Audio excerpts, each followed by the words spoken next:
अमित शाह शर्म करो, शर्म करो, शर्म करो। पूरे देश से माफी मांगना होगा, मांगना होगा, मांगना होगा। संविधान विरोधी अमित शाह शर्म करो, शर्म करो, शर्म करो। संविधान विरोधी अमित शाह शर्म करो, शर्म करो, शर्म करो। देश में रहना है तो संविधान को मानना होगा, मानना होगा, मानना होगा। संविधान विरोधी भारत छोड़ो, भारत छोड़ो, भारत छोड़ो। संविधान विरोधी भारत छोड़ो। हम लोग संविधान और बाबा साहब अम्बेडकर को मानने वाले लोग हैं। अगर छात्र नौजवान पटना विश्वविद्यालय या देश के विश्वविद्यालय में जो दलित समाज, पिछड़े समाज के लोग हैं, अगर पढ़ रहे हैं तो उसमें ओबीसी बीसी कमीशन की जो रिपोर्ट थी, मंडल कमीशन की रिपोर्ट, चाहे वो बाबा साहब अम्बेडकर का संविधान, उसी आधार पे पढ़ रहा है। तो छात्र नौजवान हो या बुद्धिजीवी तबका हो, SC ST OBC समाज, जो संविधान को मानने वाले लोग हैं, वह नरेंद्र मोदी और अमित शाह के इस बयान के खिलाफ है। इस देश में एक फैशन हो गया है, अंबेडकर अंबेडकर अंबेडकर। अंबेडकर का जितना नाम ये लोग ले रहे हैं, अगर इतना भगवान का नाम लेते तो शायद 7 जन्मों तक स्वर्ग नसीब हो जाता। और इसके बाद में जितने भी देश के विपक्ष के नेता हैं, सभी कोई धुआंधार बैटिंग कर रहे हैं। सभी कोई कह रहे हैं कि अंबेडकर साहब का इन्होंने अपमान किया है, इसलिए इन्हें इस्तीफा देना चाहिए, इस तरीके की भाषा का इस्तेमाल नहीं करना चाहिए। बिहार के एक बड़े राजनेता लालू प्रसाद यादव ने कह दिया कि देश के गृह मंत्री अमित शाह पगला है, उनका दिमाग काम नहीं कर रहा है। हमारे साथ में गौतम आनंद है। आप ज़रा बताइए कि अंबेडकर साहब के नाम पर ये ड्रामा कब तक चलेगा? सड़कों पर प्रोटेस्ट हो रहा है, कौन सी बड़ी बात उन्होंने कह दी है? अंबेडकर साहब के नाम पे जो है भाजपा के नेताओं को संघ और RSS से जो पल के आए हैं, उसको पेट में दर्द शुरू हो जाता है।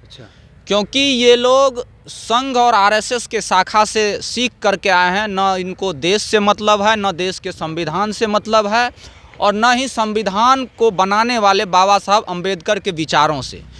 यह चाहता है जो इस देश के संविधान को बुलडोजर से रौंद करके इस देश में मनुस्मृति लागू कर दे, बंच ऑफ थॉट का जो सिद्धांत है गोलवलकर का, वह लागू कर दे। लेकिन ये लोग भूल में है। इसे एक बात समझ लेनी चाहिए, जब से देश आज़ाद हुआ है तब से यह देश संविधान से चलता आ रहा है और आगे भी यह देश संविधान से ही चलेगा। और संविधान को मानने वाले लोग, बाबा साहब अम्बेडकर को मानने वाले लोग इस देश में ज्वालामुखी के समान है, और उसे ये भाजपाई लोग जितना दबाएगा उतना ही बड़ा ब्लास्ट करेगा। इसलिए ये लोग गलतफहमी में है। और बाबा साहब अम्बेडकर के नाम से इन लोगों को इतनी तकलीफ़ क्यों होती है, आज तक समझ में नहीं आई है। इसका इलाज निश्चित ही होना चाहिए। जो लालू जी ने कहा है, जो अमित शाह पगला है, तो निश्चित ही उसको एक मानसिक बीमारी है। और गृह मंत्री को आप इस तरीके की बात- मानसिक बीमारी है।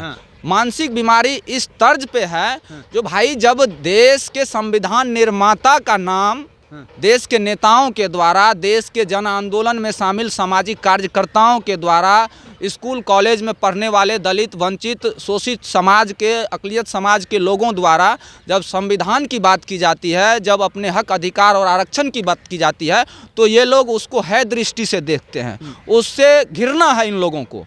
उसी का वोट लेकर के ये लोग सदन में तमाम पूंजीपतियों के लिए कानून बनाते हैं, लेकिन एक तरफ दूसरा भी कानून ये लोग बनाता है, जिससे कि इस देश का लोकतंत्र कमज़ोर होता है, इस देश का संविधान कमज़ोर होता है, इस देश की जमहूरियत और गंगा जमुनी तहजीब जो है उसको ये लोग ख़त्म करने का साजिश रचता है। तो इसको लेकर के जितने भी देश के अम्बेडकरवादी लोग हैं, और जो देश में रहता है, चाहे वो किसी जाति, धर्म, वर्ग का लोग है, उसे संविधान को मानना ही होगा।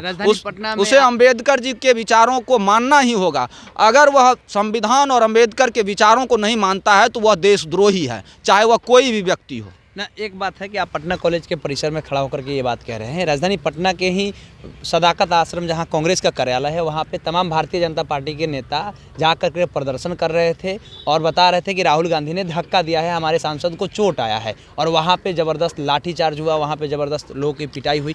ये चीज़ें देखिए, ये भाजपाई लोग इस देश का सबसे निम्न स्तर के सोच की राजनीति करता है। यह भाजपा के जो लोग हैं वह सबसे निम्न सोच का व्यक्ति होता है। आपको पता होना चाहिए, जब पुलवामा में घटना हुई थी, भारी मात्रा में RDX ब्लास्ट हुआ था, उसकी जानकारी आज तक देश को नहीं लगा। इन लोगों ने आज तक जवाब ही नहीं दिया। और यह कहता है जो राहुल गांधी ने मार दिया सांसद को, और उस सांसद आईसीयू में भर्ती है। वो सारंगी जी एक सांसद जो है भाजपा के, घंटे घंटे का जो हॉस्पिटल का फोटो है वो जारी हो रहा है, किस घंटे में वो किस हालात में है। भाजपाई लोग तो इतने गिरे हुए हैं जो अपने ही लोगों को मार करके और उसको शहीद दिखाते हैं किसी तरह सत्ता में बने रहने के लिए। इतने गिरे हुए सोच का व्यक्ति यह भाजपाई लोग, गृह मंत्री हो या नरेंद्र मोदी हो, सारे लोग मानसिक दिवालिया और गिरे हुए सोच का यह परिचय दे रहा है। अपने ही सांसद को मारता है और फिर उसको आरोप राहुल गांधी या विपक्ष के लोगों पे लगाता है, जबकि सांसद अस्पताल में भर्ती होकर के यह बयान दे रहा है जो राहुल गांधी आगे थे, पीछे से मुझे धक्का लगा और मैं गिरा। अरे भाई, देश में इतने सैनिक शहीद हो गए, इतने किसान शहीद हो गए, इतने रोहित वेमुला से लेकर के कितने छात्र को तुम लोगों ने प्रताड़ित करके मार दिए, कितने आज सामाजिक कार्यकर्ता जो है जेल में है, उन लोगों की तुम्हें चिंता नहीं है और तुम आपस में धक्का मुक्की करके गिर गए और आरोप लगा रहे हो। इतने इस देश की राजनीतिक सोच और राजनीतिक स्तर को इन भाजपाइयों ने, मनुवादी सामंती सोच के लोगों ने, जिसे कि दुख तकलीफ है जो देश के सत्ता में, देश के शीर्ष पद पे कोई भी दलित समाज, अक़लियत समाज का लोग, पिछड़ा समाज का लोग या कोई संविधान को मानने वाला लोग नहीं जाए। अगर वह जाना चाहता है तो उसको एन केन प्रकारेण उसको यह निकाल करके फेंकने की हमेशा साजिश रचता है। आप जानते हैं कि देश में आरक्षित सीटें कई सारे ऐसे हैं, दलित नेता बहुत सारे लोग हैं। बिहार में भी अगर आप बात कीजिएगा तो चिराग पासवान है, जीतन राम मांझी है, और भी बहुत सारे जो दलित सीट है, यहाँ पे आरक्षित सीट है, वहाँ से जीत करके जाते हैं। ये लोग जब अंबेडकर साहब के वंशज है, दलित समाज से आते हैं, तो अंबेडकर साहब के साथ अगर इस तरह से अपमान हो रहा है तो इन लोगों का कोई स्टेटमेंट नहीं आ रहा है। चिराग पासवान का स्टेटमेंट नहीं आने का कारण क्या हो सकता है? जीतन राम मांझी का स्टेटमेंट ना आने के कारण क्या कहा जाए? अब इन लोगों को एक तरह से गांव घर में नमक हराम शब्द का प्रयोग किया जाता है। अच्छा।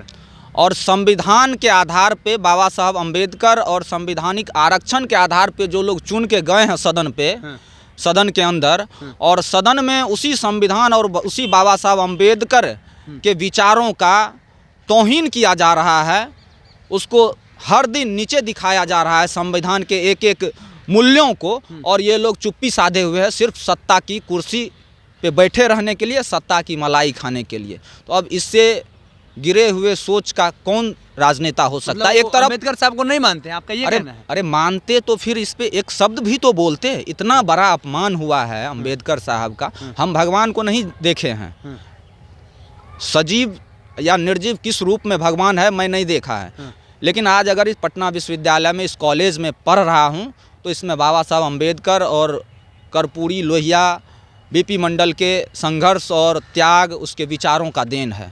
तो जब हमारे पुरखों के, हमारे पूर्वजों के विचारों पर बुलडोजर चलाया जा रहा है, उसको रौंदा जा रहा है, उसको ख़त्म किया जा रहा है, और इस दौर में भी हम चुप बैठे रहे, जिसके बदौलत आज हम पढ़ रहे हैं, लिख रहे हैं, बोल रहे हैं, अपने हक अधिकार की बात कर रहे हैं, तो चाहे वह कोई राजनेता हो, चाहे उस जगह पे हम हो, तो उसको नमक हराम ही कहा जा सकता है। उससे छोटा शब्द उसके लिए सही नहीं होगा। अमित शाह कह रहे हैं कि हम सपने में भी परिकल्पना नहीं कर सकते, सोच नहीं सकते कि हम बाबा साहब अम्बेडकर का अपमान कर रहे हैं। हमने कभी भी अपमान जैसा शब्द का इस्तेमाल नहीं किया है। आप पूरे स्टेटमेंट को उठा करके देखिएगा तो आपको कहीं नहीं लगेगा कि हमने उनका अपमान किया है। आज तक बीजेपी कार्यालय में या संघ के कार्यालय में तिरंगा लगा है क्या? नहीं। इन लोगों ने कब तिरंगा और संविधान को माना है? जब आज तक इन लोगों ने तिरंगा और संविधान को माना ही नहीं, हमेशा चाहे वो मोहन भागवत हो या भाजपा के जो भी नेता हो, आरक्षण के खिलाफ रहा हो, तो इससे क्या उम्मीद कर सकते हैं? सीधे तौर पे ये लोग गिरे हुए मानसिकता के व्यक्ति हैं। भाजपा की राजनीति ही गिरी हुई मानसिकता के ऊपर टिकी हुई है, और भेदभाव, एक तरफ जो लोग कह रहे हैं जो बटेगा वो कटेगा, तो ये लोग बांटते भी हैं और काटते भी हैं, और बांटने और काटने की राजनीति इस देश में नहीं चलेगी। हम लोग संविधान और बाबा साहब अम्बेडकर को मानने वाले लोग हैं। अगर छात्र, नौजवान पटना विश्वविद्यालय या देश के विश्वविद्यालय में जो दलित समाज, पिछड़े समाज के लोग हैं, अगर पढ़ रहे हैं, तो उसमें ओबीसी, बीसी कमीशन की जो रिपोर्ट थी, मंडल कमीशन की रिपोर्ट, चाहे वो बाबा साहब अम्बेडकर का संविधान, उसी आधार पे पढ़ रहा है। तो छात्र, नौजवान हो या बुद्धिजीवी तबका हो, SC, ST, OBC समाज, जो संविधान को मानने वाले लोग हैं, वह नरेंद्र मोदी और अमित शाह के इस बयान के खिलाफ है।